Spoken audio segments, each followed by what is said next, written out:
Bonjour à tous et à toutes, bienvenue dans cette nouvelle session de webinaire organisée par Bernstein.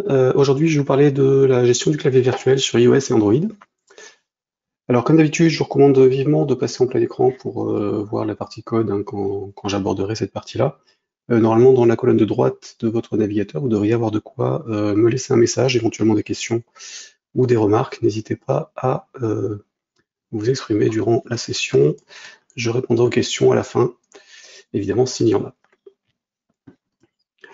Alors, vous commencez à me connaître, Patrick Premartin, donc je suis MVP Embarcadero depuis 2 ans, je sais plus, 2 ans et demi.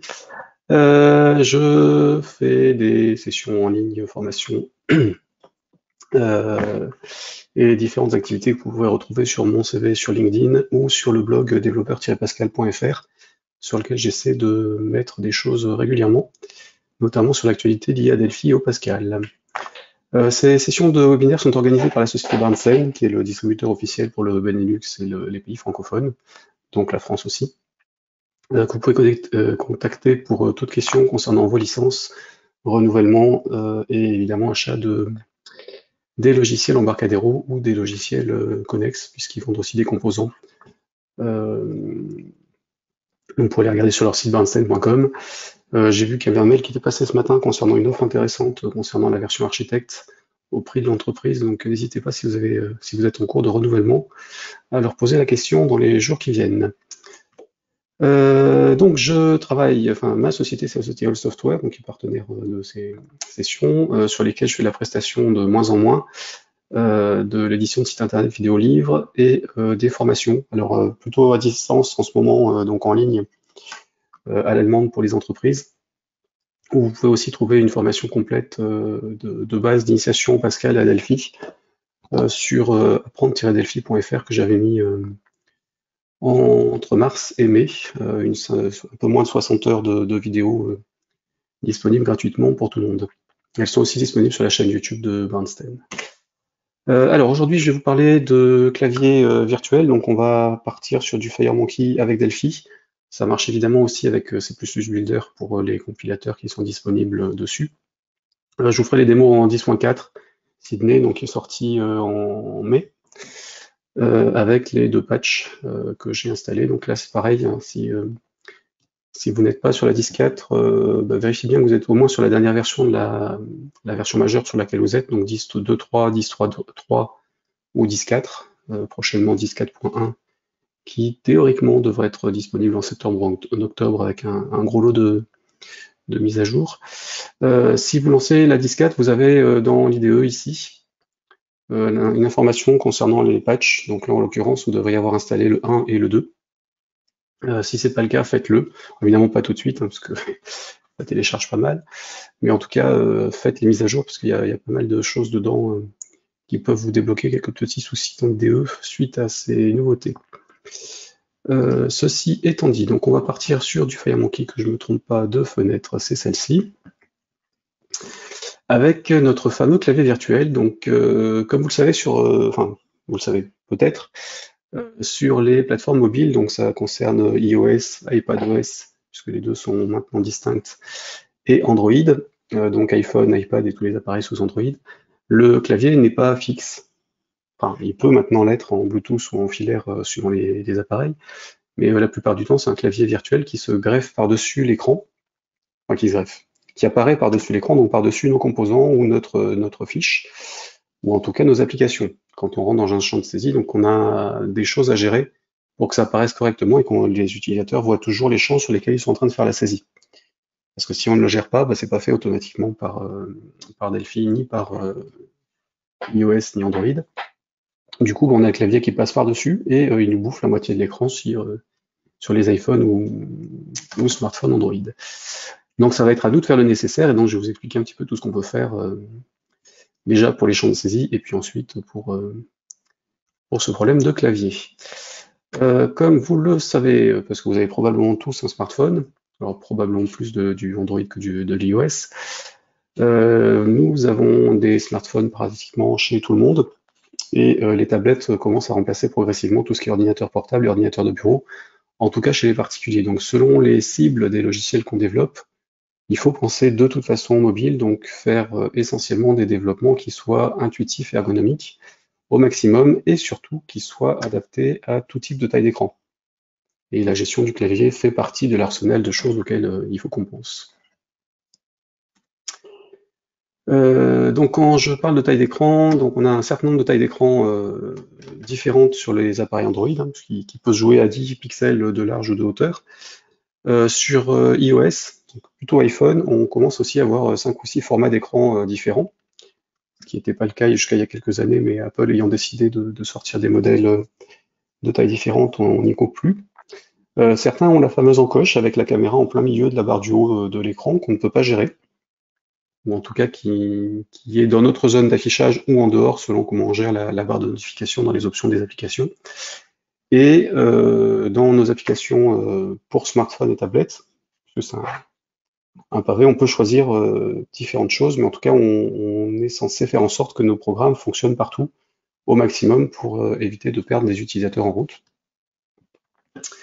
Et donc vous avez au minimum une option à gérer dans vos applications. Alors là, je vais aller sur un projet vide FMX et dans ces options de projet.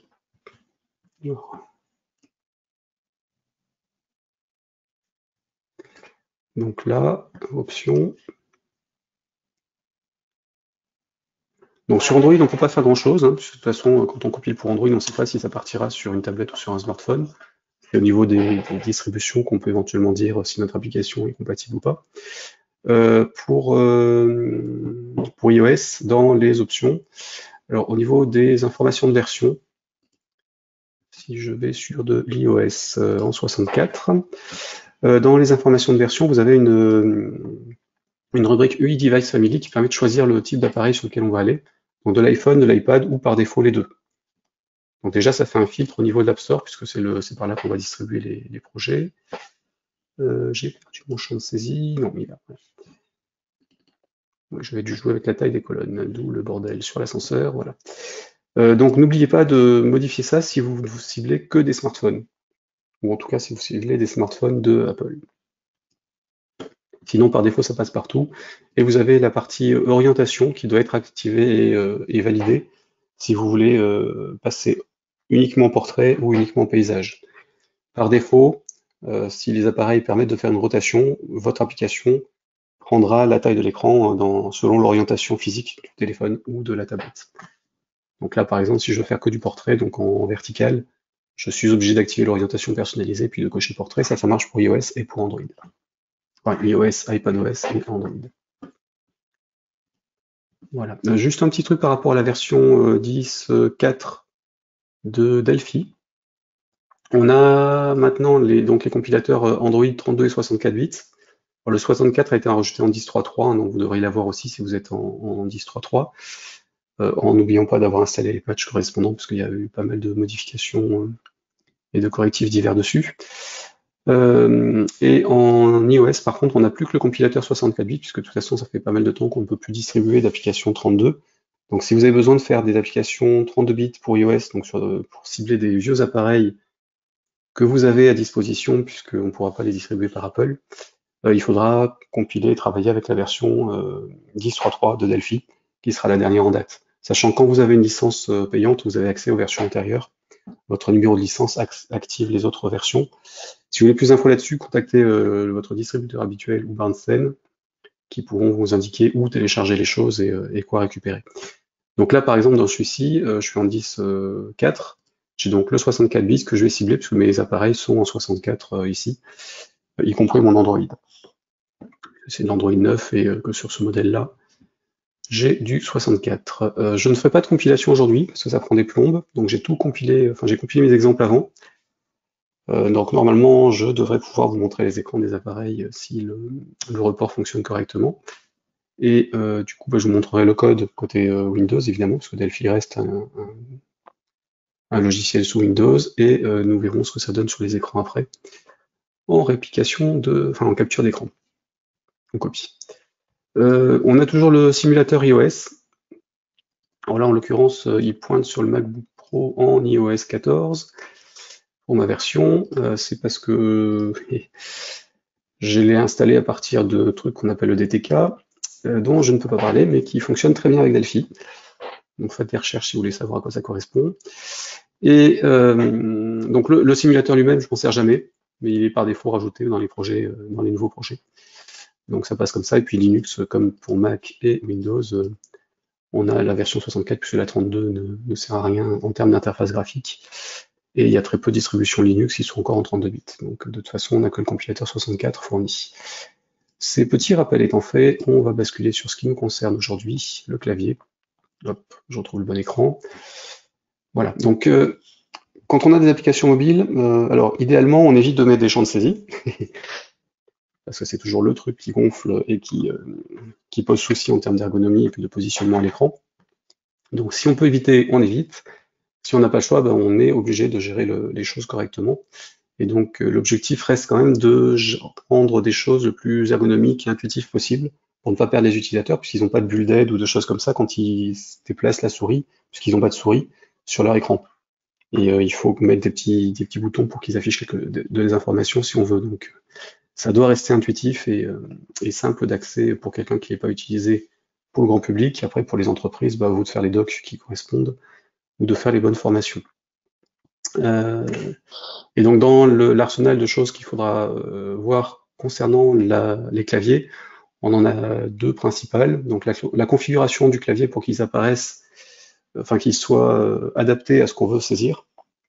Et puis l'ergonomie des écrans, ou en tout cas l'empilement des composants pour que l'écran fasse le nécessaire pour que le clavier apparaisse en dessous des champs de saisie, ou en tout cas ne les écrase pas quand on a l'affichage. Alors avant de voir ça, je repense à un truc, clavier machin, que je viens d'oublier au passage, entre deux slides, c'est pas grave, ça va me revenir. Donc, pour configurer le clavier virtuel, on a plusieurs possibilités. On a trois propriétés au niveau des champs de saisie. En l'occurrence, plutôt les TEDI, tout est mémo, mais on a aussi le T-Combo Box. Je vais vous montrer un petit peu les cinq champs standards. Et ces informations-là permettent de paramétrer le clavier pour avoir un affichage différent selon le type d'info, sachant que ça dépend aussi de l'OS sur lequel ça tourne. Parce que tous les paramètres ne sont pas disponibles pour tous. Et par défaut, Delphi s'adapte, ou en tout cas FireMonkey fait le nécessaire pour s'adapter en fonction des API. Il est possible que ça ne passe pas partout. Ou en tout cas, il y aura toujours le clavier, mais effectivement, ce ne sera pas forcément l'affichage que vous attendez selon l'appareil, sachant que sur Android, n'importe qui peut publier un clavier personnalisé. Sur iOS, maintenant, depuis la version 12 ou 13, il est aussi possible de publier des claviers personnalisés, donc vos utilisateurs n'auront pas forcément les claviers standards. Ayez ça en tête. Faites le nécessaire pour que, au mieux, ça fonctionne correctement, mais vous ne pouvez pas avoir de garantie que ce sera exactement ce qui se passera de l'autre côté. Alors, les trois propriétés qui nous intéresseront, c'est le keyboard type, Kill Focus by Return et Return Keytype. Le keyboard type, il a un certain nombre de valeurs qui permettent de paramétrer les touches qui apparaissent. Je vais vous faire un exemple, hein, j'ai une application de démo que vous pourrez évidemment télécharger sur mon compte GitHub après. Donc on peut afficher un clavier alphabétique, décimal, éventuellement avec des symboles pour des calculs ou juste de la saisie d'URL, d'email ou de numéro de téléphone. Donc en fonction du format d'écran et de l'OS, vous aurez un certain clavier qui apparaîtra. Donc à vous de faire le nécessaire en fonction des champs de saisie et le spécifier sur chaque. Le Kill Focus by Return ne concerne pour l'instant que iOS, puisque Android ne le gère pas. Par défaut, quand on appuie sur la touche entrée, il referme le clavier, quoi qu'il arrive. Sur iOS, on peut autoriser ou pas la fermeture du clavier. Donc il y a une touche entrée ou un équivalent qui apparaît sur l'écran, et donc c'est à nous de valider ou pas le fait que quand on clique dessus, on gère éventuellement le passage à un autre champ ou on ferme le clavier et puis il reste dessus. Donc là, c'est le Kill Focus by Return qui va enlever le focus donc sur iOS quand on fait entrer. Et donc, qui dit sortie du focus dit désactivation du clavier, puisque le clavier ne s'active que sur les champs de saisie quand un focus. Et enfin, on a le Return Keytype qui permet de modifier le type d'affichage de la touche entrée du clavier quand il y en a une. Alors attention, c'est juste une histoire de look, ça n'a aucune action. C'est pas parce que vous avez choisi Next, par exemple, dans le Return Keytype, qui va passer au champ suivant. Ce sera à vous de générer une tabulation, de vous déplacer dans l'écran en fonction du champ dans lequel vous êtes. Ça, vous pourrez le gérer au niveau de l'interception des touches. On reste sur la touche de code ASCII 13, enfin, l'équivalent du carriage return sur Windows et Mac. C'est la même qui sera envoyée par la touche entrée des claviers virtuels. Donc vous pouvez le gérer dans le on key up et on key down au niveau de votre fiche ou du champ de saisie. Mais ça oblige à le faire soi-même si vous voulez, puisqu'on n'a pas de tabulation. J'ai peut-être une bêtise, je ne sais plus. Mais en tout cas, je ne me souviens pas qu'on ait une tabulation sur les claviers virtuels, donc on va les vérifier en même temps. Une fois que vous avez défini le look du clavier et fait en sorte qu'il s'affiche au bon endroit, donc ça on va le voir après, vous pourrez activer automatiquement les choses. Alors, automatiquement quand vous cliquez sur un champ de saisie, ou le forcer si vous avez envie, puisqu'on a la possibilité de le faire. Et puis dans les exemples qui sont disponibles sur les exemples fournis avec la 10.4, vous avez aussi deux exemples que je vous montrerai s'il passe, puisque tout à l'heure ça a fonctionné un coup et pas le deuxième. Deux exemples qui vous permettent de gérer la petite barre d'information qui est au-dessus du clavier, en tout cas sur iOS, puisque sur Android il est apparemment pas géré. Donc on n'a peut-être pas encore l'accès, ou alors l'exemple n'a pas été compilé pour. Alors, petit exemple, donc là on est dessus, du coup on a la config. Alors j'ai fait un petit programme pour paramétrer ces champs-là. Donc là, ici, champ de saisie dispo. Donc j'ai fait une simple fiche avec 4 onglets. Le premier avec la saisie de la date et de l'heure, parce qu'on a un T-date edit et un T-time edit. Un combo list avec quelque chose, des informations dans sa liste. Alors sur le date et heure, par défaut, il utilise l'API de l'OS qui permet de saisir la date ou l'heure. Donc je vais vous montrer que ça diffère entre Android et iOS. En tout cas, il n'y a pas de clavier de base, donc on n'est pas embêté avec les propriétés correspondantes, même si on peut définir le type de clavier, puisqu'on a un keyboard type ici. Quoi qu'il arrive, alors par défaut, il est évidemment numérique, mais en pratique, on pourrait le changer, ça ne changerait pas grand-chose côté iOS. Sur Android, apparemment, sur celui que j'ai, on peut rebasculer en saisie clavier classique, en plus de la version graphique dont je vais vous montrer. Du coup, ça a un intérêt de laisser le number par défaut. Sur le combo, donc c'est un champ de saisie avec une liste. Alors si vous ne connaissez pas FireMonkey, les composants peuvent avoir le même nom que ceux de la VCL, mais ils ne seront pas forcément avec le même comportement. Ils peuvent avoir des choses différentes, et les propriétés peuvent différer aussi.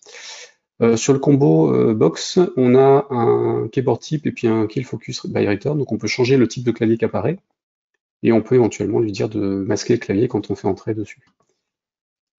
Sur le edit, on a les trois champs, donc return keytype qui change la taille de la touche entrée, et memo, on a uniquement le keyboard type, puisque l'entrée passe à la ligne suivante, forcément, et du coup le look du entrée reste la touche ligne suivante. Ici, pour des raisons de simplicité, pour sortir du champ, enfin pour faire perdre le focus au champ, j'ai rajouté un bouton à côté. Donc je l'ai fait aussi pour le mémo. Et petite chose qui peut vous intéresser, vous, en termes de développement d'interface, ici j'ai mon edit. Sur FMX, on peut empiler les composants visuels les uns dans les autres, et donc j'ai mis le bouton dans mon edit. Et mon bouton, je l'ai cadré à droite, enfin je l'ai aligné à droite. Et par contre, si je l'aligne à droite, normalement, il est à l'intérieur du champ. Donc je le fous complètement à l'extérieur, j'ai changé les marges, parce qu'on peut jouer avec les marges pour déplacer des choses par rapport à leur alignement standard. Donc là, en l'occurrence, sur mon edit, j'ai un margin de 60, si je ne me trompe pas. Voilà. Donc une marge de 60 au lieu de juste 10 pour laisser plus d'écart à droite du champ. Et sur mon composant bouton, j'ai une marge négative à droite de moins 50. Donc mon bouton, si je mets 0, il est dans le champ. S'il est à droite de son parent, ce qui est normal, hein, c'est un alignement standard. Et si je veux le décaler par rapport au parent, je peux le décaler par rapport à ses marges. Donc là, je fais moins 20 par exemple, il va chevaucher la fin du composant, et là, moins 50, il va partir à droite complètement.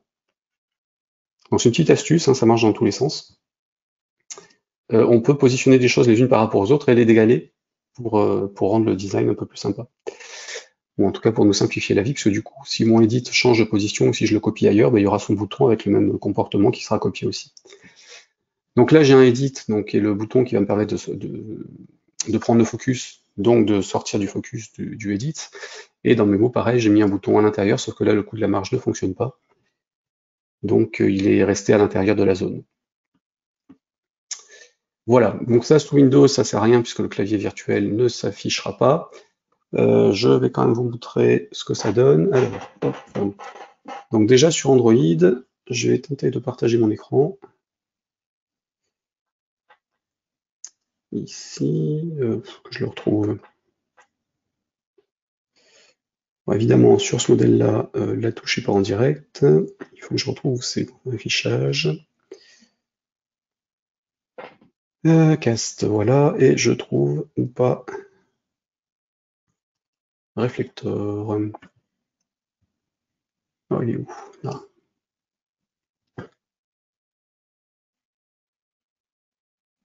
Je ne le trouve pas, c'est logique.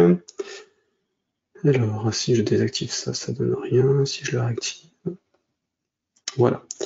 Donc là, je devrais avoir l'écran qui va apparaître, c'est bon. Donc là, c'est mon téléphone Android, hein, c'est un Ulfone P8 ou L8, je sais plus trop. Enfin, en gros, c'est un truc à pas cher acheté sur Amazon il y a quelques mois, qui était sur Android 9 et surtout avec un processeur en 64 et un OS en 64, donc ça me permettait de tester le nouveau compilateur puis les programmes en cours.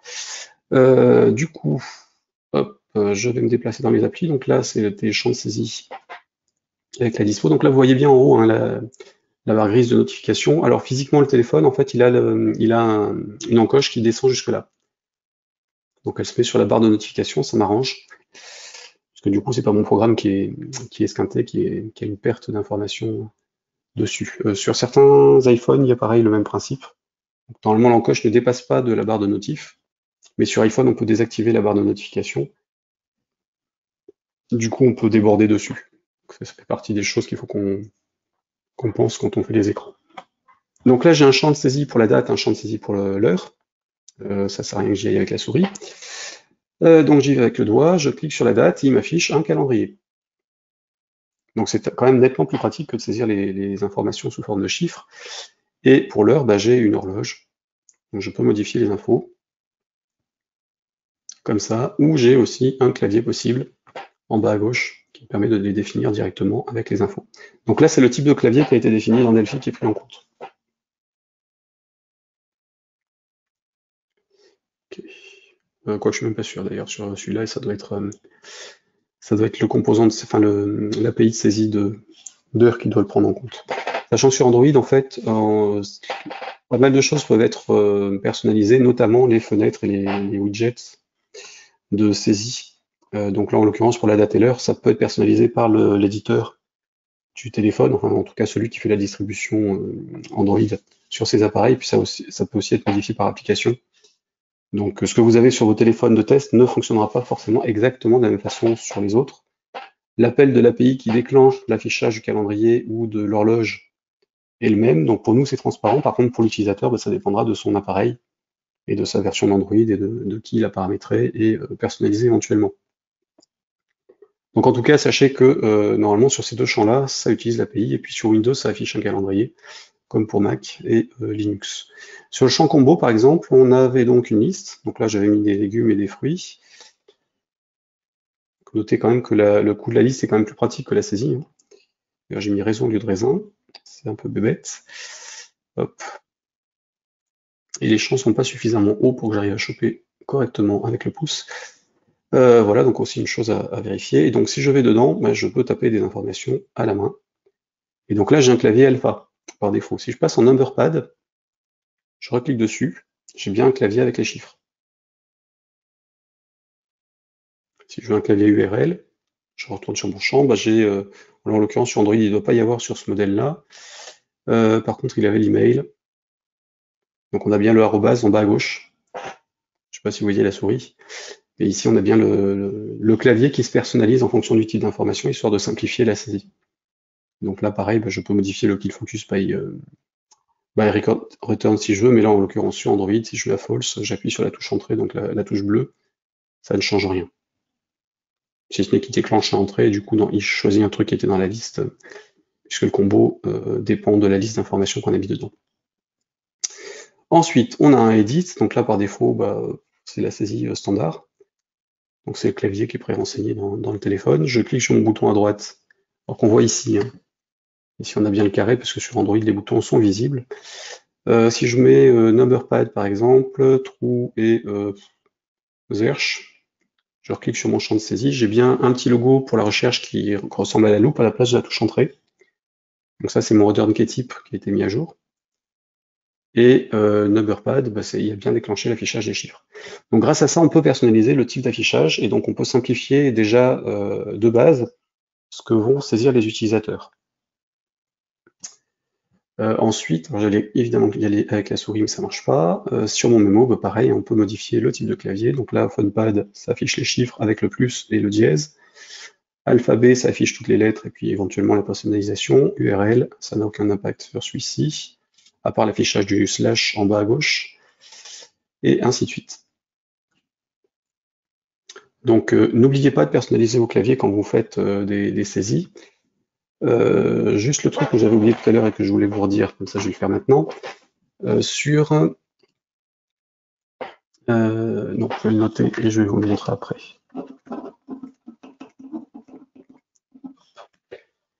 Donc voilà pour Android. Sur iOS, donc là je vais repartir sur l'un des deux, on va dire un iPhone.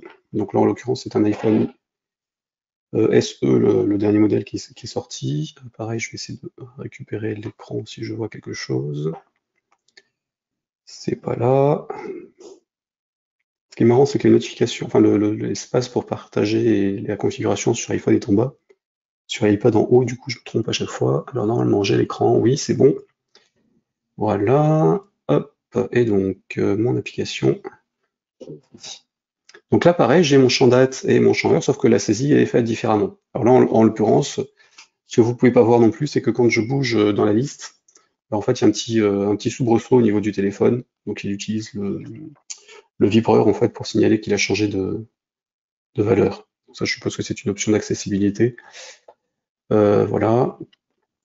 Sur le clavier, je peux passer aussi sur la personnalisation. Donc là je mets à true par exemple. Je clique sur terminer, il ferme. Si je me mets sur false, je reviens sur mon champ, je clique sur terminer. Ah oui, non, sur celui-là, il ne le fait pas. Ici, alors je vais prendre un clavier avec une touche entrée, ce sera mieux quand même. Donc en alpha URL, tiens.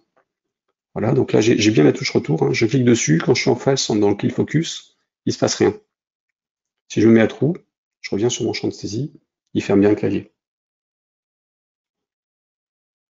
Donc là c'est sur le combo, hein, et donc là pareil, en fait ma liste elle apparaît en bas, au lieu d'afficher en pop-up, comme sur Android.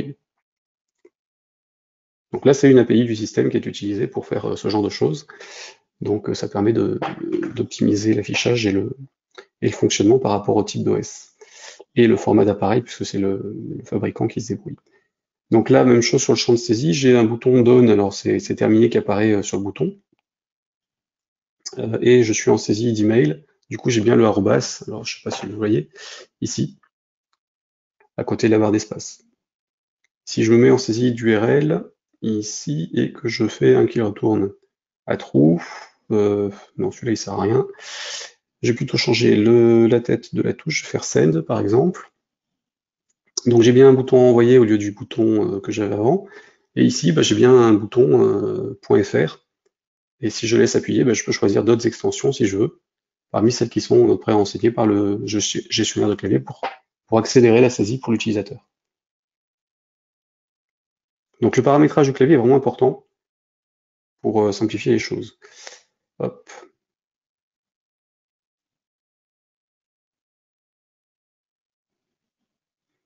Voilà. Alors, vous remarquerez quand même qu'il y a un truc qui a disparu par rapport à la version Android. À droite de mon champ de saisie, j'ai plus le bouton. Ou en tout cas, on croit qu'il n'y est plus. En pratique, il y est quand même. Parce que sur iOS, dans le design par défaut, le bouton, il est transparent, c'est juste le texte du bouton, et comme j'ai pas mis de texte sur mon bouton, j'ai rien qui apparaît. Donc pensez-y, hein, si vous faites des choses, mettez toujours une image ou un bouton ou un texte sur le bouton pour être sûr que tout apparaît bien correctement partout. Sinon, ce sera moins pratique pour les utilisateurs. Je vous montre rapido ce que ça donne sur un iPad. Alors lui, c'est en haut à droite pour le récupérer. Recopie d'écran, il voit bien le Mac. Et normalement, voilà. Donc j'ai l'iPad à droite et donc sur celui-ci, hop, l'application est ici. Voilà. Donc là, je suis en paysage, hein, évidemment, comme j'avais laissé l'orientation libre, je peux me mettre en portrait si je veux. Donc là, le report d'écran, c'est la petite application qui s'appelle Reflector, qui est pas très chère et qui est hyper pratique, qui permet de récupérer ce qui est en web, ce qui est en broadcast sur les différents appareils. Donc là, par exemple, entre les trois, si j'affiche la date, pourquoi il est sorti de là, je sais plus, j'ai dû appuyer dessus. Je fais saisie de date sur les trois appareils. Vous voyez bien que le fonctionnement est différent. Et nous, on l'a pas géré en fait, on a juste posé un T date edit. Donc pensez à ces composants-là, faut pas les oublier. Ça permet de simplifier la saisie utilisateur. Alors voilà pour ce petit exemple que vous retrouvez donc dans les sources sur GitHub. Juste pour finir, j'ai ici donc sur les champs, enfin sur les trois composants, je vous ai affiché les valeurs de l'énumération. Pour ça, j'ai un petit peu de code, donc je vais juste vous montrer à quoi ça ressemble, histoire d'être complet. Si mon clavier daigne fonctionner, j'en ai changé il y a 2-3 jours parce que j'ai pas eu le choix. Je suis passé par une sous-marque en Bluetooth et de temps en temps il se met en veille. Enfin, il se met en veille assez régulièrement en fait quand je m'en sers pas et c'est un peu gonflant. Alors donc je disais oui sur le remplissage des champs. Donc là à l'écran si je vous remontre sur l'iPad ce sera plus grand. Hop. Donc là j'ai la liste des valeurs qui sont dans le champ dans l'énumération en fait qui sert à préenseigner les champs. Si je vais dans l'inspecteur de propriété sur ce champ-là, hop, sur mon champ de saisie, dans la valeur keypad, machin truc, keyboard type par exemple, j'ai bien ces valeurs-là. Alors je me suis pas amusé à les ressaisir. Ceux qui me connaissent sans doute. J'ai plutôt fait du code pour les récupérer automatiquement et ce code-là, bah, il est là. Donc grâce au RTTI, en l'occurrence l'unité système.type-info, on a une API qui nous permet de récupérer les textes des valeurs énumérées. Donc c'est grâce à ça que je remplis ma liste. Et du coup, ma liste, elle est remplie avec le texte qui est récupéré par la fonction getEnumName sur le type du champ qui m'intéresse et puis avec l'indice du champ en question. Donc là, en l'occurrence, je parcours de la première valeur, enfin de la valeur la plus basse du T virtual keyboard jusqu'à la valeur la plus haute du T virtual keyboard. J'ai un indice KT, j'en récupère son numéro d'ordre, puisqu'en fait les énumérations sont des valeurs numériques par défaut. Et si je vais dessus, hop. Donc là, virtual keyboard, default, machin truc, bah, default c'est 0, 1, 2, 3 et ainsi de suite. Donc on peut jouer à ça dans une boucle sans problème et on peut en récupérer le libellé grâce à getEnumName. C'est ce que fait l'inspecteur de propriété quand il affiche les informations dans les listes. Donc j'affiche le texte et je stocke dans le tag l'indice. Du coup, quand je clique sur un élément de ma liste, ici, donc ce sont des list box hein, pour cet affichage-là, j'ai une propriété onItemClick et sur le clic, en fait, je vais aller récupérer alors je retransforme en fait le numéro d'ordre de la valeur sur laquelle j'ai cliqué en type. Donc là, en l'occurrence, je le retransfère en T virtual keyboard type pour la basculer dedans. Alors attention, ça ne déclenche pas d'anomalie si la valeur n'existe pas. Donc méfiance. Si vous voulez en voir plus là-dessus, j'avais fait un petit article de blog il y a quelques temps. Je vais vous mettre le lien. Alors c'était ce ici. C'est hop. Celui-ci, voilà.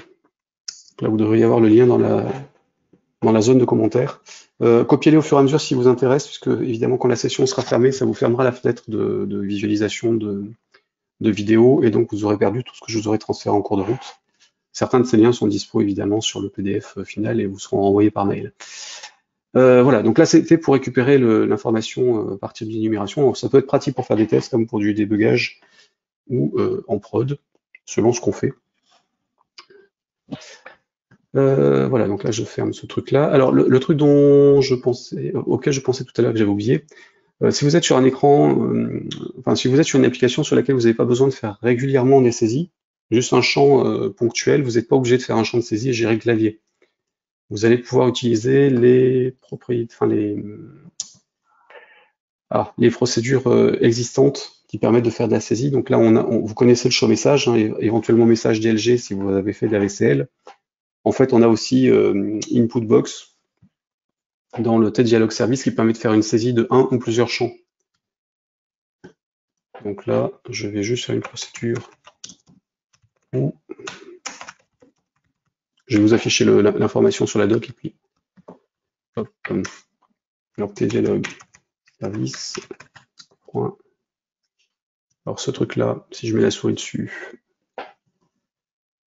alors hop là, bon tant pis, tdialog service déjà c'était sans le S, et donc c'était système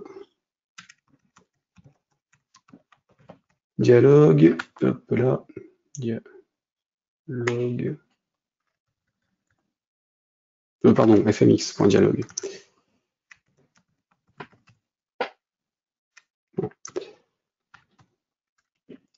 Donc là, tdialog service, alors du coup, il faut bien le S.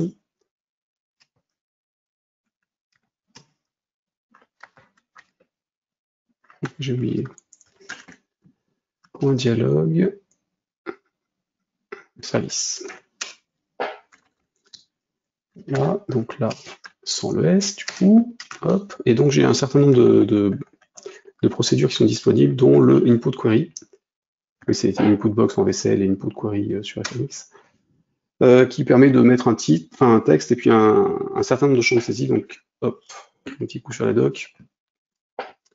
Grâce à ça, vous allez pouvoir afficher une fenêtre qui va permettre de saisir une information ou plusieurs et les récupérer en tableau derrière.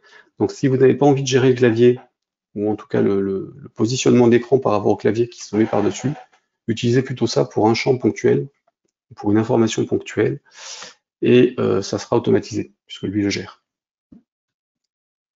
Donc, input query dans l'unité fmx.dialog service. Alors, attention, ça gère de l'asynchrone ou du synchrone selon la plateforme, sachant que les mobiles, c'est de l'asynchrone, donc ça ne bloquera pas l'écran, ce qui est derrière sera exécuté tout de suite. Et ça, regardez la doc si vous voulez, je vous mets ça. Hop, CTRL-C d'un côté, POM-V de l'autre. N'hésitez pas à aller voir sur docwiki.embarcadero.com, donc sur la doc officielle, les informations concernant cette procédure. Hop.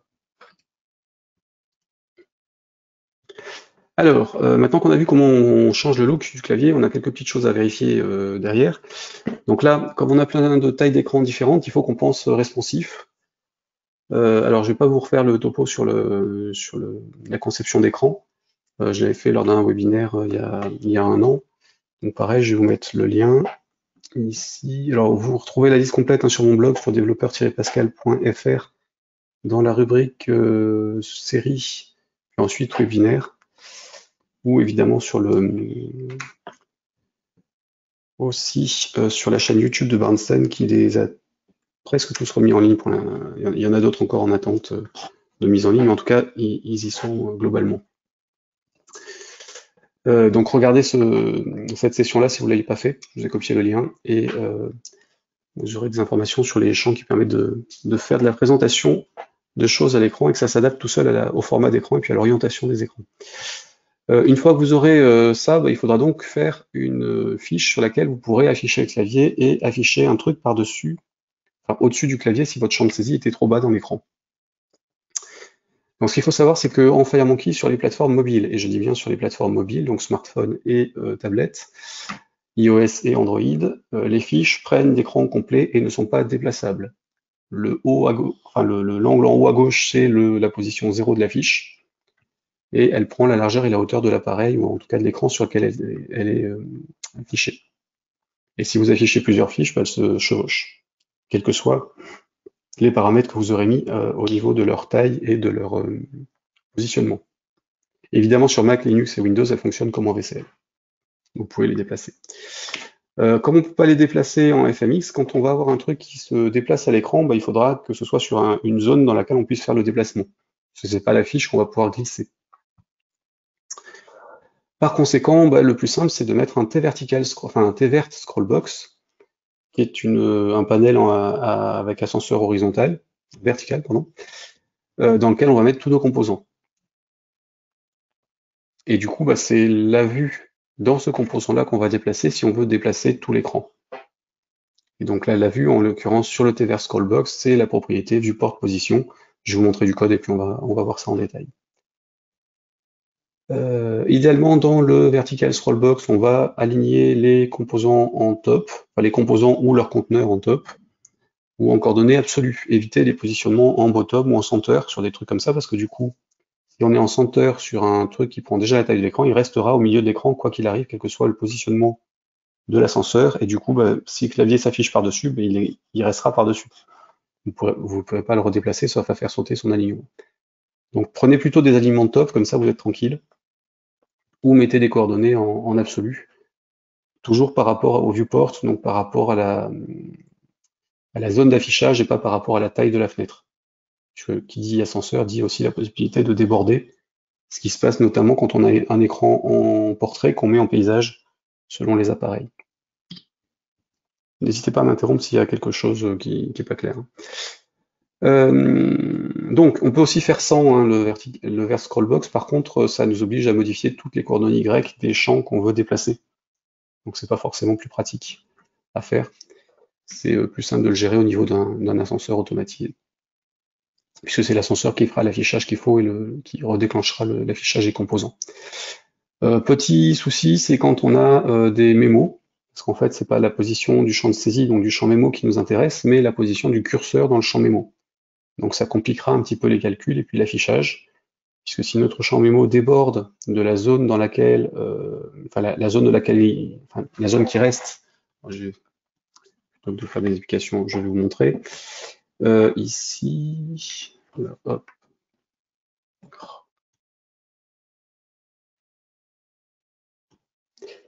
Voilà, il n'était pas censé se mettre en veille, mais c'est pas grave. Donc là sur mon Android, si je vais sur une zone en saisie, voilà, donc je reviens sur mon edit, je mets en paysage, je clique dessus, et donc j'ai les choses qui passent, le clavier qui passe par-dessus. Voilà.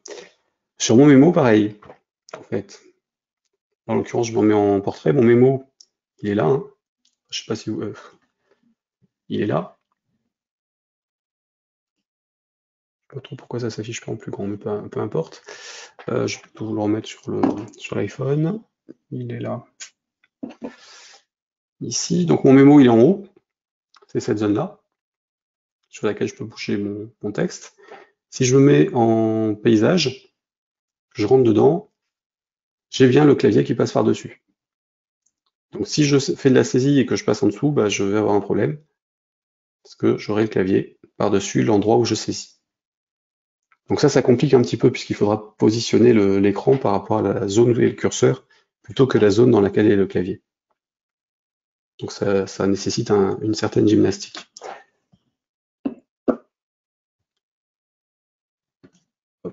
Donc le cas des mémos est un petit peu complexe, donc à éviter au maximum des mémos sur les écrans, ou alors idéalement le plus haut possible, pour contourner le problème. Après, si vous n'avez pas le choix, bah, vous pouvez le gérer, hein, de toute façon. Il y a des sources qui traînent sur Internet qui permettent de gérer certaines choses. Les positions du mémo se récupèrent par rapport au caret.pos.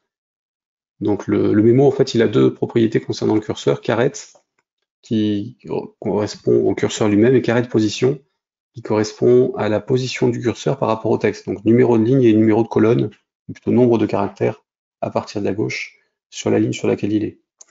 On ne peut pas réfléchir en ligne et colonne quand on positionne des trucs à l'écran, parce que nous, ce qui nous intéressera, c'est pas la position du curseur dans le mémo, en termes de caractères, mais la position du curseur dans le mémo, en termes de pixels. Et donc, c'est le caret.pos qui nous permet de récupérer les coordonnées X et Y du curseur, et donc c'est à partir de là qu'on doit faire le calcul concernant la position du curseur par rapport à la zone d'affiché au-dessus du clavier virtuel. Faut aimer les maths, hein. Même si c'est pas très... Enfin, c'est pas le plus compliqué en maths, mais une certaine gymnastique, parce qu'en plus on a des coordonnées en X et Y par rapport aux parents, donc le curseur par rapport au mémo, le edit par rapport à son parent, et ainsi de suite. Et donc il faut remonter par rapport aux coordonnées d'écran, si on veut, ou par rapport au viewport, selon ce qu'on décide de faire. Autre problème, c'est quand on a des composants imbriqués. Donc là, ce que je vais vous montrer, c'est juste des composants directement sur le vertical scrollbox, enfin le vers scrollbox. Mais il est possible d'avoir des composants dans des composants qui sont eux-mêmes dans d'autres composants. Du coup, les coordonnées qu'on a, il faudra remonter jusqu'au niveau le plus haut possible pour les avoir par rapport à la fenêtre. Et ensuite, on adaptera la position du viewport par rapport aux coordonnées locales des composants qui ont le focus. Donc ça aussi, ça nécessite une certaine réflexion et puis surtout des tests pour s'assurer de ne pas faire de bêtises. Ça explique aussi pourquoi il y a très peu de sources qui sont dans la nature qui permettent de régler ça automatiquement pour tout le monde.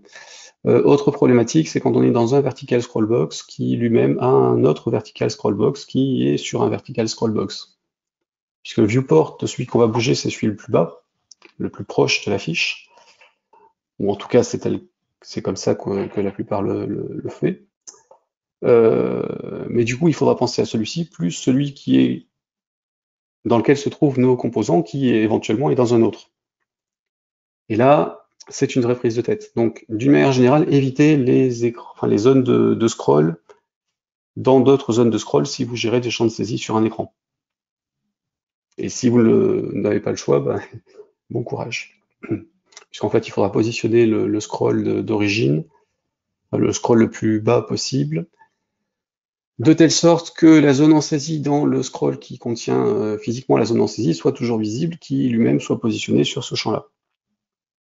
Donc évidemment, on doit pouvoir jouer avec les tailles de composants, mais c'est très prise de tête. On peut évidemment automatiser tout ça. En gros, ce sont des coordonnées, puis on peut remonter en recherche de parents, hein. Chaque composant est sur un parent, donc on remonte jusqu'à ce qu'on tombe sur le vertical scrollbox dont le parent est la fiche. Mais ça complique pas mal de choses. Donc moins on a de niveau, mieux c'est. Et puis moins on a de complexité dans les zones de saisie, mieux c'est aussi. Quand on a une fiche et qu'on rentre sur un composant qui va permettre de faire de la saisie, on a deux choses qui se déclenchent. Alors le on virtual keyboard up qui est déclenché par le système quand le clavier virtuel s'ouvre, et on virtual keyboard down qui se déclenche quand le clavier virtuel se ferme. Elles ont la même description et heureusement on a une propriété qui est passée, enfin une variable qui est passée en paramètre qui indique si c'est du ouvert ou fermé. Donc on pourra gérer le même événement avec les deux et se baser sur la propriété on-off dessus pour savoir si c'est de l'ouverture ou de la fermeture. Ou on peut faire évidemment deux méthodes différentes pour le gérer. Par contre, ça c'est au niveau de chaque fiche. Voilà. Et donc, autre chose, on a au niveau de la fiche elle-même la propriété focus to control qui permet de savoir quel est le champ qui a le focus. Et un événement qui permet de détecter le changement de champ, enfin le changement de focus. Donc grâce à ça, on va pouvoir savoir sur quel champ on est quand on change de focus avec une tabulation ou en cliquant dessus. Et en fonction du champ sur lequel on est, ben, on va pouvoir déplacer les choses et réadapter l'écran. Si le clavier est ouvert ou si le clavier est fermé, on remettra nos composants ou notre taille de vertical scrollbox ou de viewport au bon endroit. Et tout ça, ça nécessitera de beaucoup de calculs, enfin, de la réflexion, et je vais vous montrer deux façons de faire les moins tordues possibles. Donc on a un exemple de code qui est dans les exemples fournis par Embarcadero. Alors je vais rentrer dedans, Delphi de ce côté-là, ouvrir un exemple. Alors si vous ne les avez pas installés, n'hésitez pas à le faire après, enfin, une fois que c'est fait, puisque vous pouvez toujours les télécharger sur GitHub ou sur SourceForge, et puis dans outils, gérer les plateformes, vous réaccédez à l'installeur, donc là vous pouvez accéder aux options.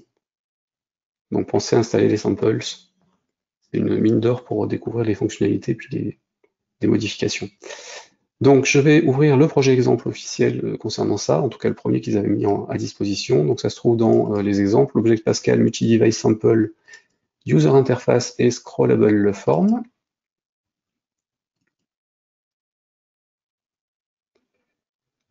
Voilà, donc c'est une fiche toute bête avec un mémo et différents champs de saisie, et puis un champ de saisie en bas. Le tout est sur un vert scrollbox, donc pareil, un ascenseur vertical. Alors je passe sur les exemples. Avant de voir le code, on est sur celui-ci. Alors lui, il est en paysage obligatoirement, d'où l'affichage pour l'iPad, qui pour moi était affiché à l'horizontale. Là, j'ai un champ de saisie en mémo, donc j'ai le truc qui s'affiche correctement. Évidemment, comme sur l'iPad, j'ai de la place, je ne suis pas embêté avec le chevauchement. Et comme l'application en question ne passe pas en paysage, on n'a pas de souci. Par contre, quand on va sur un téléphone, donc plutôt l'iPhone qui a l'air de s'afficher plus grand, c'était celui-là. Donc là, j'ai, pareil, hein, si je tourne l'iPhone, parce que vous voyez pas, forcément l'écran ne change pas de taille, de format, le mémo il est suffisamment haut pour pas être embêté avec le clavier, et si par contre, si je vais sur les champs de saisie, bah là, coup de bol, ça passe. Par contre, le champ de saisie qui est en bas, il a bien remonté le champ de saisie, et donc le reste de l'écran par rapport à ma zone. Et là, j'ai bien la possibilité de scroller avec le truc et de changer de champ si j'ai envie. Donc celui, le read only là, celui-ci, il est en lecture seule, du coup ça désactive le clavier puisqu'il n'y a pas de saisie sur ce champ-là.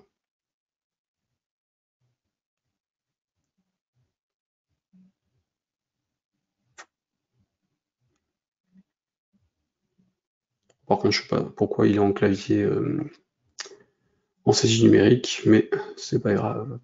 Je suppose que dans les champs, les propriétés des champs étaient activées comme ça. Donc voilà, il fait pareil sur Android. Donc là, sur le source,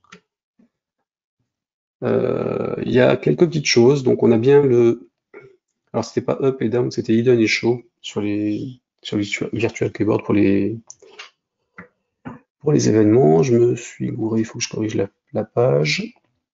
Voilà donc on virtual keyboard hidden et on virtual keyboard shown. Donc là sur le shown, il faut un certain nombre de choses et sur le hidden, mais ils remettent les informations d'origine avec le restore position puis ils réinitialisent certaines infos. Sur les paramètres, en fait, on a le fait que le clavier soit actif ou pas, enfin visible ou pas, et la zone d'affichage dans laquelle se trouve le clavier. Donc en gros, ce sont des coordonnées qui vont du haut gauche du clavier jusqu'à la largeur de l'écran et le bas de l'écran. Donc ce qui nous intéresse, c'est en général la position Y, donc le bounce.top, qui nous définit à partir de quelle ligne on n'a plus rien à nous dans l'écran à l'affichage. Et donc sur la fiche, on a aussi le focus change, qui déclenche un changement enfin qui est déclenché quand le focus a changé de champ. Et du coup, bah, dans l'exemple, ils vont recalculer la position. Alors vu qu'il est déjà 14h50, je vais pas rentrer dans le détail. Si vous avez des questions concernant le source, vous pouvez aller regarder, hein, n'hésitez pas à me laisser un mail et puis à ce moment-là, s'il y a besoin d'explications, on en reparlera. Globalement, ce qui se passe, c'est que quand on rentre dans le shown, donc quand le clavier s'active, donc quand on clique sur un bouton, il récupère les coordonnées du clavier en position d'écran, qui sont transformées en position par rapport au champ sur lequel on est. Ils stockent ça et ils vont faire un calcul par rapport au composant qui a le focus, donc là-dessus. Et donc on récupère le composant en question. Alors là, en l'occurrence, la propriété focus de la fiche, c'est un T-control, donc à nous, enfin c'est, oui c'est ça. C'est un T-control, donc à nous de le reconvertir en autre chose si on a envie, enfin, si on a besoin surtout. Enfin c'est un I-control, pardon. Donc à nous de le reconvertir en T-control, d'où le transtypage ici. On en récupère les coordonnées, puis ensuite on va modifier le viewport. Alors, on va récupérer les informations du viewport et puis ensuite on va le modifier. Alors, chose importante ici, on se piégeait assez facilement. Le viewport, il est en coordonnées X et Y. Si je me mets là, j'ai un top et un bottom ou un X et Y. On va avoir tendance à modifier directement le Y. Ce qu'on peut faire, techniquement ça fonctionne. Par contre, si on modifie la propriété X ou Y, on n'est plus sûr, enfin si on modifie la variable X ou Y de la propriété viewport position, il ne déclenche évidemment pas le setter de la propriété viewport position, il va changer la valeur. Par conséquent, s'il ne déclenche pas le setter de viewport position, il ne change pas l'affichage, puisque c'est lui qui fait le changement d'affichage. Donc c'est pour ça que dans tous les exemples, on modifie le viewport position, qu'on lui repasse son X, donc on lui passe un point, hein, X et Y, on lui repasse le X actuel, si on n'a aucune raison de le changer, et on lui passe le nouveau Y. Donc si vous avez des trucs comme ça, pensez getter, setter, donc propriété, Et ce sont les propriétés qui ont du code et qui font les actions derrière s'il y a une modification. Si vous descendez trop bas dans certains trucs, il est possible que ça ne fasse pas ce que ça doit, enfin, ce que vous attendez que ça fasse. Donc vérifiez bien si vous avez des comportements bizarres dans vos codes, que vous êtes bien en train de modifier la propriété, pas une variable de la propriété qui, elle, n'aura aucun impact, enfin, qui n'aura aucun code qui sera associé, donc qui ne fera rien, en tout cas par rapport à l'action que vous vouliez faire. Sur ce coup-là, on peut se faire avoir assez facilement. Alors, il y a d'autres cas auxquels je ne pense plus, mais sur lesquels je me suis fait aussi piéger. Donc, n'oubliez pas hein, la notion de propriété, puis de sous-partie ou de champ de propriété. Ceci étant dit, donc là, pour cet exemple-là, je vais en rester là. Vous avez deux autres exemples aussi dans les sources de Delphi. Alors, je vais passer directement sur les écrans, sur l'iPhone. Yac. Donc, dans les exemples fournis, au même endroit hein, que le scrollable form, on en a deux autres. Hop. Alors, oui, alors, par contre, évidemment, c'est illisible sur l'écran, donc je vais plutôt vous les montrer par là. Ouvrir un projet exemple. Donc pareil, hein, Object Pascal Multi-Device Sample est dans User Interface. Donc on a deux exemples, Keyboard Toolbar et Keyboard Tips. Donc le Keyboard Tip, c'est simplement une liste de champs avec, c'est celui-ci, c'est une liste de champs avec leur type. Donc là, en l'occurrence, vous allez voir sur iOS, le webpage s'affiche bien, donc un clavier avec le .fr. Le phone, il a bien, non, il faut sortir par contre pour que ça rechange. Le phone, il a bien le format qu'on veut. Donc je clique sur terminer hein, pour en sortir. Email, on a bien un format avec le arrobase en bas. Le zip code, c'est que du numérique, et ainsi de suite. Par contre, si vous êtes d'un champ à l'autre, sans fermer le clavier, les propriétés de modification du clavier ne sont pas prises en compte. Donc si vous avez comme ça une application avec des saisie de champs de types différents et que vous voulez absolument avoir le bon clavier, forcez la désactivation du clavier en changeant de champ. Donc pour ça, on a une fonction qui permet de le faire.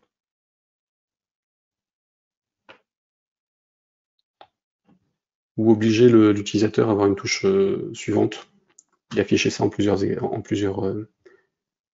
fois. Donc voilà, donc ça c'est l'exemple virtual keyboard type et le keyboard toolbar en fait.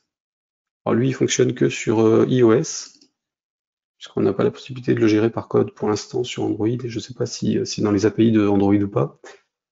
Là non. C'est celui-ci comme exemple. Donc lui en fait il va nous afficher un clavier. Alors là ça c'est encore désactivé donc c'est ça. Non, c'est vrai que sur l'iPhone, il passait pas, donc c'est sur l'iPad qu'il faut que je vous montre. Évidemment, les API entre les deux ne sont pas forcément les mêmes non plus. Ici, donc toolbar. Hop. Je clique sur le add et elle n'apparaît pas. Donc ça c'est bon.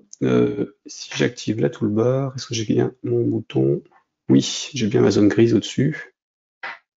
Hop. Et qui n'est pas complète. Non, ça a ressauté. Bon, bah tant pis, je ne pourrais pas vous montrer, ça ne s'affiche pas cette fois-ci. Donc juste au-dessus ici, au-dessus du clavier, vous avez une zone qu'on peut paramétrer dans laquelle on peut mettre des boutons, enfin en tout cas des liens complémentaires. C'est là où j'avais le terminé tout à l'heure. Là, il n'a pas dû le prendre parce qu'il a merdouillé sur le clavier, mais peu importe. Et du coup, bah, on a une API pour pouvoir ajouter des boutons dans cette zone-là, donc qui ne fonctionneront que sur iOS, et en l'occurrence que sur iPad OS, donc que sur iPad et iPad mini et iPad Air et iPad Pro, non pas sur iPhone. Et donc cette zone-là, en fait, vous pouvez y mettre des boutons si vous voulez. Alors évidemment, si vous le faites sur les iPads, bah, vous n'aurez pas d'équivalent sur Android, donc si vos applications sont censées fonctionner partout, évitez de faire des trucs qui sont trop spécifiques à une plateforme, ou gérer j'allais dire un retour en arrière, mais un équivalent sur les autres plateformes. Faites le maximum pour chaque plateforme pour que l'utilisateur soit le plus facilement accès aux informations. Et puis après, bah, si un truc ne fonctionne pas sur une autre plateforme, gérez-la différemment pour cette plateforme-là. Dans votre code, vous pouvez tout conditionner avec un ifdef Android, ifdef iOS, et ainsi de suite. Vous avez aussi des exemples sur le blog ou sur la doc, et évidemment dans les sources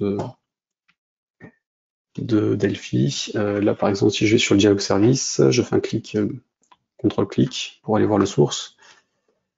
Je dois retrouver des if quelque chose. Voilà, ici par exemple, j'ai un if define Android ou iOS, et sinon, bah, il fait autre chose. Donc là, ça ne serait activé que sur les plateformes mobiles, et puis ça, ce serait pour les macOS, Linux et Windows. Donc ça, évidemment, vous pouvez le faire dans vos sources, sans aucun problème pour activer ou pas des boutons qui fonctionneraient que sur telle ou telle plateforme. Comme vous pouvez aussi utiliser les services de plateforme. Pareil, il y a des exemples plein la doc. Qui est un système qui permet de savoir sur sur un OS particulier, mais effectivement c'est ça, si une fonctionnalité est disponible ou pas. Et donc tout ça, ça se trouve au niveau du platform service, système.fmx.platform ici. En pareil, allez voir la doc, hein. Hop, et donc là, on a un certain nombre de choses qui sont liées aux plateformes. Donc par exemple, un truc système référence non, device service. Donc là, par exemple, il y a un truc qui s'appelle ifmx device service. On peut tester si la plateforme, enfin si l'exécutable a accès à ces informations-là avec une commande, pas une procédure, qui va tester ce truc-là. Et si on a accès à ce truc-là, il nous renvoie une classe qui permet d'activer ou d'utiliser ces trois fonctions dessus. Si c'est pas disponible, à ce moment-là, on n'a pas les infos. On a le drag and drop qui est géré sous forme de service de plateforme aussi, qui n'est disponible que sur Windows, Mac et Linux et qui ne sera inactif sur iOS et Android. Donc on peut le gérer nous à la main, mais effectivement Delphi ne le gérera pas tout seul. En tout cas ne le gérait pas tout seul la dernière fois que j'ai testé. Donc les plateformes sont très pratiques et vous permettent de paramétrer un certain nombre de choses par rapport aux fonctionnalités existantes, mais ça permet aussi vous de gérer des choses selon ce que vous voulez faire. C'était bon pour ça. Alors, je vais vous proposer un autre exemple, hein, dont le code sera fourni sur GitHub, à l'adresse ici. Donc, je vais vous le mettre aussi. GitHub, c'est celui-ci. Hop. Voilà, donc là, vous avez le lien. Et donc, cet exemple-là, il est ici. Hop. Alors, je génère simplement un écran avec 50 champs de saisie les uns au-dessus des autres, dans un scrollbox, et je positionne le clavier en fonction de l'emplacement où on se trouve. Donc tout est fait par code, hein. Donc là j'ai ma fiche avec un conteneur qui est un vertical, un tver scrollbox de FMX, et dedans bah, j'ai les quatre événements qui sont, enfin trois événements qui sont gérés, le create, la gestion du clavier virtuel, donc lui qui sera activé en ouverture et en fermeture, donc sur le hidden et le show du virtuel qui est board, au niveau de la fiche. Donc j'utilise la même procédure. J'ai le focus change, qui est ici, et puis je me suis rajouté un fiche composant sélectionné qui va permettre de positionner les informations sur le bon champ. Sur le create, je me contente de remplir mon écran. Donc là, en l'occurrence, je crée 50 champs edit sur lesquels je désactive le kill focus by return. Donc le clavier reste ouvert sur la plateforme iOS et il se ferme automatiquement sur Android. Et le return key par défaut, c'est next, même si je ne l'ai pas géré en termes de touche tabulation ou d'équivalent de tabulation dans le passage d'un champ à l'autre. Voilà, et donc ça c'est le create. Quand le clavier s'ouvre, hop, donc j'ai mon FKB ici, keyboard visible, oui, donc keyboard visible que je mets dans FKB visible, qui sera une variable qui me permettra de savoir ailleurs si le clavier est ouvert ou pas. Si on vient d'ouvrir le clavier, à ce moment-là, on stocke un certain nombre d'informations et puis on va afficher le composant sur lequel on travaille. Et puis dans le cas contraire, on va repositionner le vert scrollbox à sa taille normale. Donc là, en l'occurrence, ce qui se passe, c'est que mon vert scrollbox, je le décale, enfin je change sa taille quand le clavier s'ouvre pour passer au-dessus du clavier, pour qu'on puisse scroller dessus sans avoir à fermer le clavier et revenir. Donc quand je l'ouvre, en fait, je désactive l'alignement, qui par défaut est en client. La hauteur, bah, elle se positionne sur le Y en fait de la zone d'affichage du clavier. Et je lui mets une marge en dessous aussi parce que justement il y a la barre de boutons que j'ai pas pu vous montrer du coup sur iOS, qui existe aussi sur Android, mais dont on n'a pas la taille. Donc pour être tranquille, je préfère rajouter une marge en bas, donc au-dessus de la zone dans laquelle je sais que j'ai le clavier, comme ça je suis sûr que je ne serai pas écrasé par, enfin je suis sûr. J'espère ne pas être écrasé par la fameuse barre d'outils qui est complémentaire au clavier dont on n'a pas la taille. Une fois qu'on a modifié ça quand le clavier s'ouvre, ben, on positionne donc notre affichage, et quand on ferme le clavier, donc on remet en client le vert scrollbox, et puis j'annule le, le padding bas, donc je le remets à 20 au lieu de 100, pour éviter que les champs soient trop supérieurs à la hauteur de l'écran quand on scrolle dessus. Ça, peu importe, c'est de la source interne, mais c'est juste pour le fun. Le truc important, c'est là-dedans.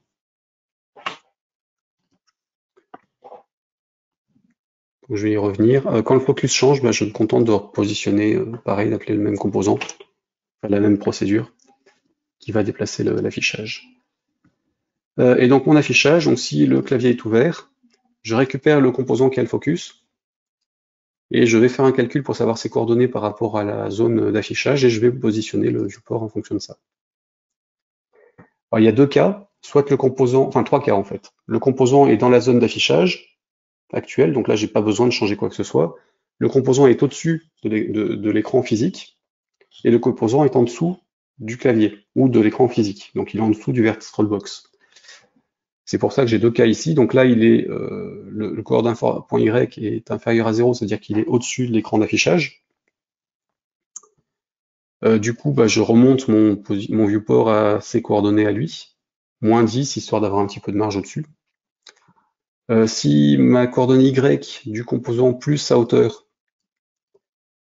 est supérieure au conteneur, donc à la taille actuelle du vert scrollbox, donc le vert scrollbox j'ai défini à la taille d'affichage de l'écran, hein, donc au-dessus du clavier, à ce moment-là, bah, je vais déplacer le viewport de mon clavier sur la coordonnée du champ en question, plus sa hauteur, plus 50.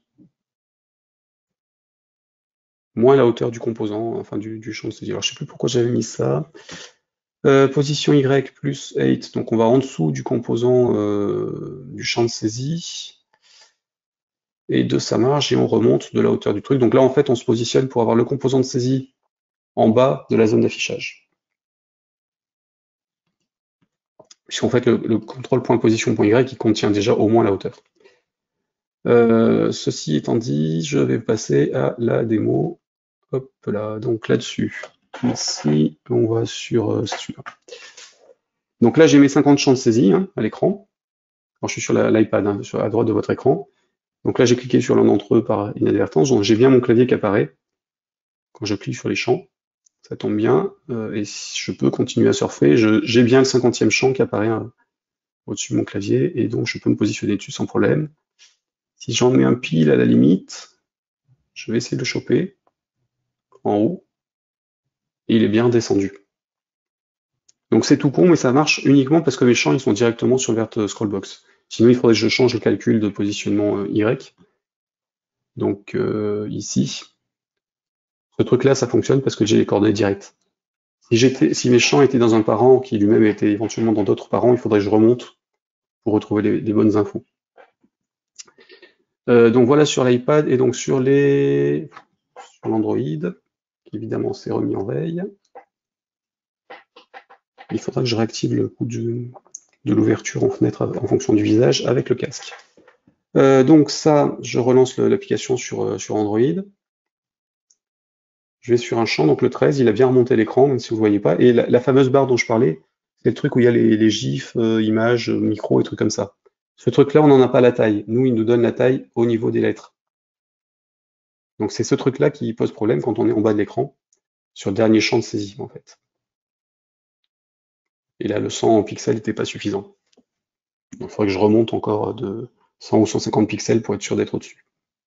Ou que je trouve l'API correspondante et que je demande à Embarcadero, enfin, que je fasse une demande sur quality.embarcadero.com pour qu'il nous rajoute une option qui nous récupère cette info s'ils n'ont pas déjà quelque part.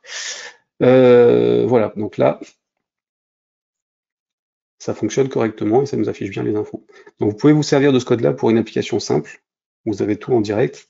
La chose importante restant de mettre un vert scrollbox en fond, en racine de tous vos écrans. Évidemment, une fois que vous avez choisi la version que vous voulez faire pour votre positionnement, vos ascenseurs et trucs comme ça, vous vous faites une fiche et vous héritez de cette fiche-là dans votre projet. Comme ça, bah, vous n'avez pas à recoder ça sur chaque. Enfin, vous refaites une fiche ou alors vous faites un composant qui gère tout. Mais je pense que l'héritage de fiches est quand même plus pratique sur ces trucs-là, parce que comme ça, on peut en modifier une et puis enfin la racine et puis ça impacte toutes les autres. Alors, si vous avez des questions, n'hésitez pas. Alors, sur Android, comment gérer l'appui sur le bouton de validation? Ni OnKeyDown ni OnKeyPress up ne se déclenche. Normalement, on devrait l'avoir. On devrait l'avoir sur Android. Alors, si je refais un projet. Alors, évidemment, le up et le down n'ont pas d'impact réel, hein. En réalité, le down, c'est quand on appuie, le up, il se déclenche quand on relâche. Mais donc les deux sont censés être déclenchés quasiment tout de suite quand on le fait soi-même, enfin, quand on se contente d'appuyer de lâcher. Au niveau de la fiche, on a quoi? Donc le down et le up, ça c'est bon. Et sur le texte, on a bien les deux. Oui, non, ça, pour moi, ça doit fonctionner. Là, les deux. S'il y a un source sur lequel ça fonctionne pas, Alexandre, faut pas hésiter à me contacter pour montrer une partie du code, parce que là pour moi, ça fonctionne et enfin, j'ai des cas qui fonctionnent très bien avec et je m'en sers sur des jeux, donc là, il n'y a pas de raison que ça pose souci. Il n'y a pas d'autres questions. Alors, je sais qu'on n'est pas très nombreux aujourd'hui, puisqu'on est moins de 50. Sans doute l'effet été, et puis vacances, chaleur et télétravail, mais n'hésitez pas.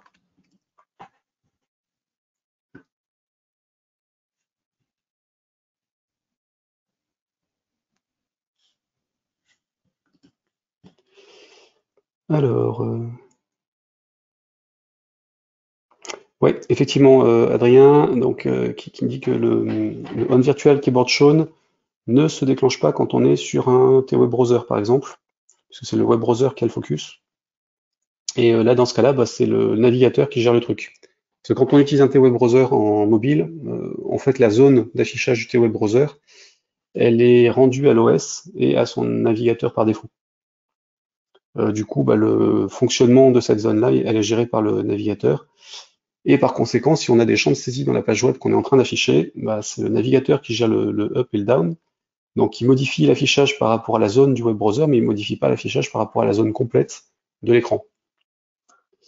Donc, si on a un web browser en bas d'écran avec un champ de saisie en bas d'écran, on a le clavier qui va passer par-dessus de toute façon, puisque le web browser ne pourra pas positionner le champ de saisie au-dessus du clavier si lui-même ne déborde pas. Et comme ils n'auront pas la main pour qu'on puisse le faire, on ne peut pas le gérer. Il n'y a pas de moyen d'intercepter ce truc-là, si ce n'est de gérer nous-mêmes les affichages de pages web. Pour ça, il y a la librairie Delphi HTML Components qui est plutôt bien fichue et qui gère correctement le HTML5 et puis pas mal de trucs en CSS, qui permet de faire des affichages natifs en FireMonkey de page web. Mais avec le web browser, on n'a pas de solution pour ce genre de choses. Donc le web browser, si on s'en sert, il faut qu'il prenne l'écran complètement et ou éviter évidemment les champs de saisie à l'intérieur. Autre question, peut-être?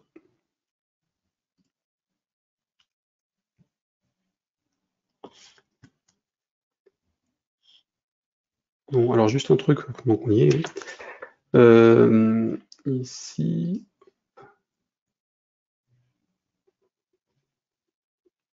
Ce qui s'appelle faire du remplissage, hein. Donc, ici, voilà. Juste une chose aussi que j'avais mis dans ce projet-là. J'ai rajouté des commentaires dans la doc, dans les infos. Donc là, n'oubliez pas quand vous faites des sources que vous partagez, alors je ne le fais pas systématiquement, parce que j'ai un peu la flemme sur ce coup-là, mais de temps en temps, pensez à mettre des summaries, paramètres et autres. C'est des informations de doc intégrées qui permettent, quand on est sur le code, d'avoir les infos quand on met la souris dessus ou alors quand on fait la complétion de code. Donc là, je mets la souris sur calcul texte edit. il m'affiche les informations que j'ai mis au niveau de la déclaration de la procédure. Et si je tape calcul, texte, contrôle espace ou tabulation et autres, ou déclenchement automatique, quand on est sur l'assistant Insight, il nous affiche aussi la doc, comme il le fait pour les docs, enfin les fonctions standards de Delphi. Donc si vous voulez avoir de la doc en ligne par rapport à vos codes, pensez à rajouter ces trucs-là au niveau des déclarations. Et il y a une façon simple de les rajouter, c'est les templates. Je tape summary tabulation, j'ai le truc qui se déclenche tout seul, ou param, par contre, une fois qu'on est dedans, il faut en sortir la main, ou param tabulation, bah, il nous affiche les paramètres, et donc à nous remplir les zones en question. Ça permet de prérenseigner la doc en ligne intégrée dans l'IDE, et de documenter automatiquement vos sources après avec des outils qui les récupèrent. Si vous voulez la doc de ces trucs-là, c'est la doc XML. Alors pareil, hein, je vais vous mettre le lien, comme c'est. Donc vous cherchez XML documentation comments sur DocWiki. Vous allez tomber sur la liste des paramètres qui sont disponibles pour ça, pour la documentation. C'est géré aussi au niveau de Delphi, donc dans les sources, vous en trouverez d'autres. Alors, ça c'est bon. Si vous voulez me contacter, le plus simple c'est de passer par le blog en fait. Alors c'est pas les emails. Je dis le blog, je veux cliquer sur Safari, je lance les emails qui plantent. Chrome, tu te lances. Donc sur développeur Pascal, enfin développeur-pascal.fr. Ici, en bas de page, vous avez un lien contact. Quelque part, voilà, nous contacter.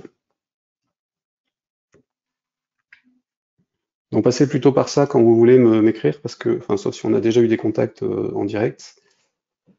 Parce que les emails, j'en reçois plusieurs centaines par jour et 99% passent à la trappe parce que ce sont des spams. Alors parfois en automatique, parfois à la main. Et du coup, bah, il est possible que je ne vois pas vos mails.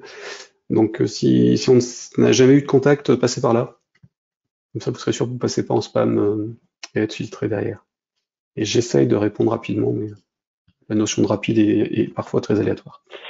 En tout cas, dans la semaine qui suit, si vous n'avez pas de nouvelles sur un nouveau contact, relancez-moi, c'est sans doute que je ne l'ai pas vu. Voilà pour ça. Donc, ceci étant dit, pas d'autres questions apparemment. Donc, on va clôturer là-dessus. Donc, je vous ai montré un petit peu comment adapter les claviers sur les écrans. Donc, vous avez la possibilité de servir du code qui est dans les exemples de Embarcadero, le mien ou d'autres que vous trouvez sur Internet.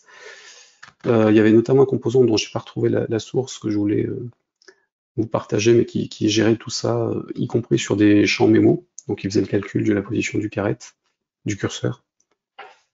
Mais vous retrouverez sans doute des informations. Il y a plusieurs livres qui parlent de ce genre de choses aussi. Donc n'hésitez pas à vous y reporter ou à reposer des questions pour que je ressorte les liens, que je les retrouve si besoin. Enfin, quand je dis je, ça peut être aussi une question posée à Bernstein ou sur développer.com ou sur Stack Overflow, vous aurez des réponses d'une manière ou d'une autre à vos questions. Donc il vous reste à adapter vos applications mobiles si vous avez des champs de saisie. Évidemment, si vous pouvez vous éviter les champs de saisie, vous l'aurez compris, c'est plus simple de ne pas les mettre.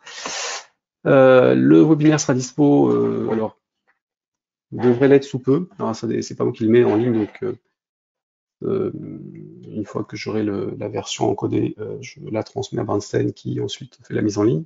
Donc selon qui est en vacances ou pas, ça peut prendre quelques jours. Mais en tout cas, ce sera disponible sur la chaîne YouTube de Bernstein et sur mon blog. Et vous aurez aussi sur le post que j'ai créé le lien vers la présentation PDF. Alors pareil, je vais vous mettre le lien ici. C'est celui-ci. Donc sur le lien, sur l'article de blog, vous aurez le lien et la vidéo et le PDF et les sources. Donc n'hésitez pas à vous y reporter. Plus tard, vous le recevrez aussi par mail dans quelques jours. Les prochaines sessions, ce sera le 25 août pour une session sur les sauvegardes et restaurations d'état des applications mobiles. En l'occurrence, c'est le cas essentiellement sur Android ou ou parfois sur iOS aussi, quand on reçoit un appel ou quand l'application passe en background ou perd le focus, il est possible que le système la relance plutôt que de la rouvrir à l'emplacement où elle était. Il est aussi possible qu'elle se plante ou qu'elle soit supprimée par le système si elle prend trop de ressources. Et par conséquent, il y a des choses à faire pour éviter ce genre de problème, ou en tout cas limiter la casse. Donc j'essaierai de vous lister tout ça et puis de faire quelques exemples. La séance suivante, ce sera pour le 29 septembre normalement, et je vous montrerai comment faire des applications Android TV avec Delphi. Donc c'est l'Android aussi, mais qui a des particularités, parce que du coup on n'a plus de clavier, on n'a pas un truc tactile, on a une télécommande, et donc on peut faire des applications en Delphi pour cibler les Android TV, mais il y a quelques manipulations à faire et quelque chose à tester pour se mettre en place, notamment aussi la possibilité de faire du débugage sur la télé sans se relier en USB entre la clé USB Fire TV ou autre et l'ordinateur. Donc la configuration de ADB et ainsi de suite.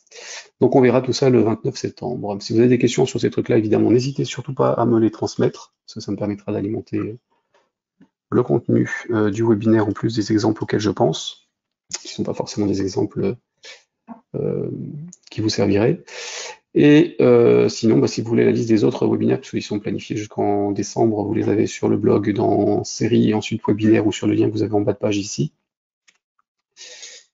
Et voilà. Si vous avez des questions concernant les licences et autres, contactez Bernstein. Si vous avez des suggestions de webinaires, vous pouvez me contacter moi directement ou les contacter aussi. Ils me transmettent ou ils transmettent à d'autres MVP en fonction des besoins et des demandes. Donc n'hésitez pas à vous manifester si vous avez besoin de quelque chose. Sur ce, comme à part quelques merci que je remercie de me remercier, il n'y a pas d'autres messages. Je vais couper la présentation et puis vous souhaite une bonne fin de journée. Portez-vous bien jusqu'à la prochaine fois et à bientôt.